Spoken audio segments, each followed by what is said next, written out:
Hello, folks, and welcome. We are thrilled to have you here for this Q&A session. We are thrilled to have with us Holly Christensen, all the way from Alaska, several hours difference here, but she is the co-founder of the Magic Yarn Project, our charity partner for the Trenzalore 11K. Holly, thanks so much for joining me today. Thanks so much for having me, Brian. I'm super excited. And we are excited to have you as a charity partner. So real quick, the quick 30-second, 60-second version. How did the Magic Yarn Project get started? So it just got started when I reached out to a friend of mine from college whose daughter was diagnosed with cancer. Having been a cancer nurse, I understood the treatment she'd be going through and knew that chemotherapy would make her very ill, make her hair fall out, but also likely make her skin very sensitive. And that's something that isn't very well known. And people count on, well, my hair will fall out, I'll be able to wear a wig, because there are many wonderful organizations that donate wigs. But while they're going through treatment, most cancer patients can't tolerate wearing those wigs because of how sensitive their skin becomes because of the chemotherapy. So I had the idea to make her a soft yarn wig styled after Rapunzel's long blonde locks and sent it to her for her 3rd birthday, and she loved it. It was comfortable enough for her to wear, but it also brought her smiles and fun, and she ran and put her dress on and twirled around, and her mom said, "This is the version of my daughter that I haven't seen since cancer started," and encouraged me to make more, and went on Facebook to ask for yarn donations. That went viral, and the rest is history, and now we're making thousands of wigs for children all over the world and involving thousands of volunteers to do so. And so how many wigs are you going to make in 2019? Ballpark it. That's probably about 10,000 wigs is what 10, I would imagine. Mm-hmm. Okay, and that's a ton of wigs. So you're getting requests in from all over the country, all over the world. All over the world. We've sent wigs to 49 countries so far. So how are the wigs distributed? Are they sent to like a regional hub and then distributed from there, or are they sent on a one-to-one basis? How does the distribution work? So we do have region leaders throughout the U.S. and one in Mexico, and they help to train our volunteers to make the wigs, but people from anywhere in the world can come onto our website and can request a wig for an individual child that they know, or a superhero beanie, because we do superhero beanies, and we do pirate wigs as well. So we haven't left the boys out, but so people can request individual wigs, or they can request wigs for a cancer center that they work with or a cancer organization. And so we kind of cater to the individual, but we also partner with 200 cancer centers and organizations around the world who help to distribute these wigs to the children they serve. So if someone knows a kid who is currently kicking cancer's patootie and wants to get them a wig, go to the Magic Yarn Project. Go to our website. Yeah, .com. Yep, the magicyarnproject.com. Yep. magicyarnproject.com. Go there, request the wig. So you can make sure that the kid gets it. Now, obviously, there's the cost of the yarn, and I have recently learned that it is pronounced skein, not skein. Skein of yarn. Skein of yarn. It's very important. It sounds like stain, but pronounced skein. I am not a crafty type individual, at least not in the physical craft sense. So these are words that I'm learning. But there's the cost of a skein of yarn. But there's also the postage to send these things all over the world. And that's absolutely. That's what we're helping with. Is the Trenzalore 11K's goal is to help. It's about $50 per wig to make it and send it.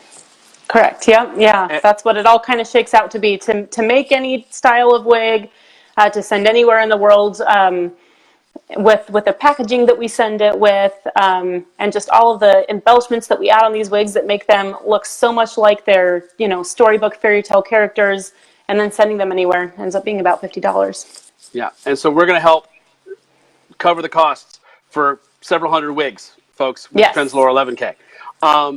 But now, another question from one of our members was, do kids get to participate in deciding what wigs or beanies will be added to the patterns that you have?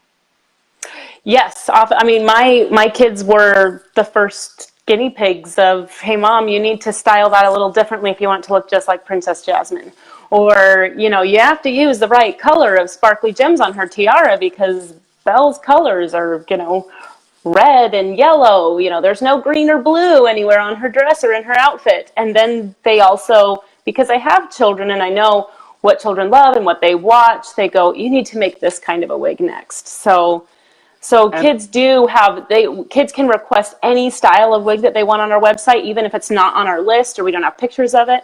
And so we start realizing that there are some wigs that we may not have had a style of before, but children are requesting often, and we'll make any style they want. But once we hit a certain number where we're like, okay, this is something kids really do like and they're requesting more often, then we create a steady pattern, and we start making those at our workshops and add it to our regular list of wigs that we create. Gotcha. So a question that is, are they sized for the individual child, or are they just kind of a generic fit? They are, yeah. We have two sizes. We have small and medium. Most children after the age of 2, their head is really actually only about 1.5 inches smaller in circumference than an adult's. So that's why they're so cute. Kids have such big heads compared to their body size. So we do have wigs that will fit a smaller child, and then wigs that should fit children about ages 4 till 20, 4 to 18. So. Gotcha. Unless it was me, because this is a very large melon. What you guys don't know is that the camera is actually 30 feet away right now. And so head size is something that's a personal thing for me. But I imagine that with pop culture exploding and new content coming out all the time, you guys get a lot of different requests for different characters. I mean, with Avengers Endgame just coming out recently, I'm sure that drove beanie design in a whole new way, or at least with the Avengers and Marvel over the last few years. Right. We have some really amazing. We call all of our volunteers magic makers, and we have some amazing magic makers from our Louisiana chapter who have worked really hard to create more patterns, workable patterns that are easy to replicate and easy for crocheters to make for boys. So we've created a lot more superheroes. We've created Paw Patrol. That's a really popular, Disney cartoon that little boys really love. So we really are working on creating as many wigs and styles as we can that children really they recognize these characters. They love these characters, and they're characters that help them to escape that scary situation of cancer they find themselves in. Characters that help them to feel brave and stronger and more courageous when they go to the hospital and know that they're going to face needles again, or more doctors, more strangers, and more pain and more illness. And this just gives them a little bit of courage and bravery and a magical escape. And obviously, and you and I have had this conversation ourselves, but if a boy wants a Rapunzel wig or a girl wants a beanie, there is absolutely no gender restriction. None whatsoever. Yeah, we've had girls get their Captain Jack Sparrow wig or their Spider-Man beanie, and boys get their rainbow wigs because they love all the colors of the rainbow. So whatever they would like, and magic is for everyone. So magic is for boys, magic is for girls, and whatever helps them to be able to experience magic is what we'll make for them. That's spectacular. The magic makers, the training that goes into making the standard magic yarn project Rapunzel wig. We'll take Rapunzel because that was the first one out of the box, so to speak. Now what is the time in terms of training? Not the actual time to produce, but what's the training time for a volunteer? Typically? Well, we have different levels of volunteers. We have our region leaders who have received a lot of training. Our chapter leaders also receive a weekend of training every year, about 3 to 4 days of training. They meet with their region leaders frequently to receive any additional training and support. We have workshop leaders, and they in their communities are just gathering a few friends and family together to make about 5 or 6 wigs at a time in their homes or at their church or at a school.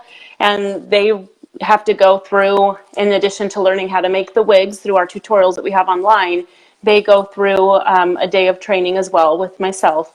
But then we have people who like yourself, maybe say, I'm not crafty at all, they can come to one of our wig making workshops having no idea how to create a wig, and in 2 hours we help them learn how to make a beautiful wig. And they give 2 hours of their time and they create something magical for a child somewhere in the world who's battling cancer.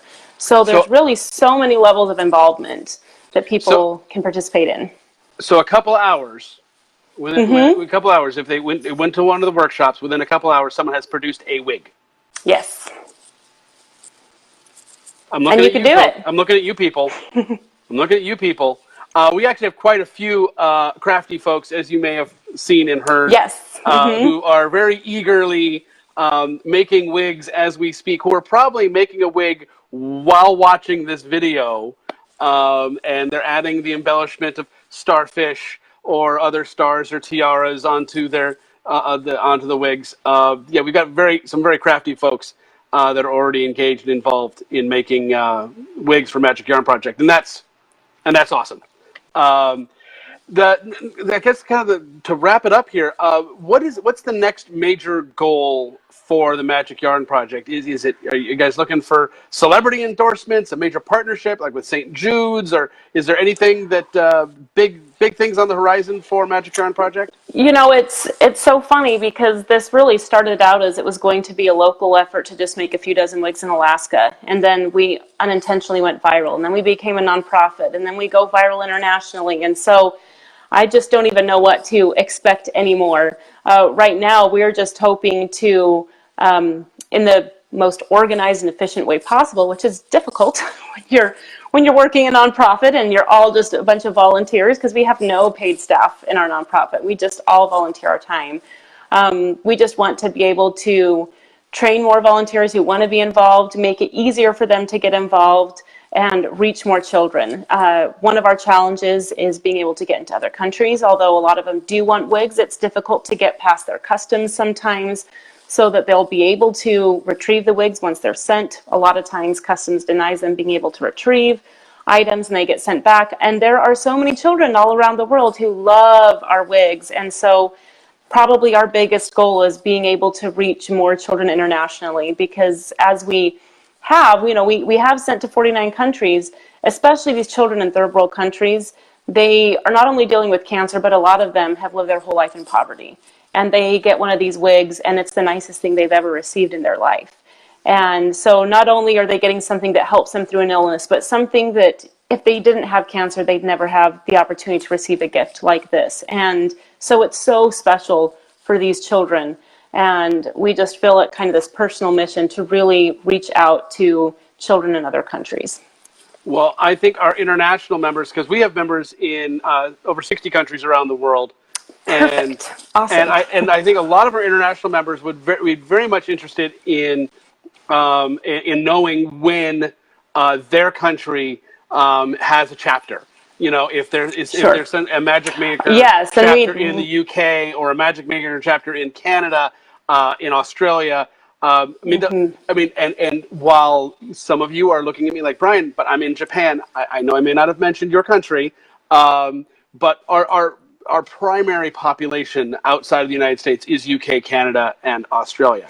And that's actually, we get more requests for, I want to start a chapter in this country. How do I do that? It takes, as we've discovered, hands-on training is needed to open chapters. And so right now, a lot of it is the funds, being able to get the funds so that we can travel to these countries and train these magic makers, because the other difficulty with being in other countries is it's different brands of yarn, different kinds of yarn.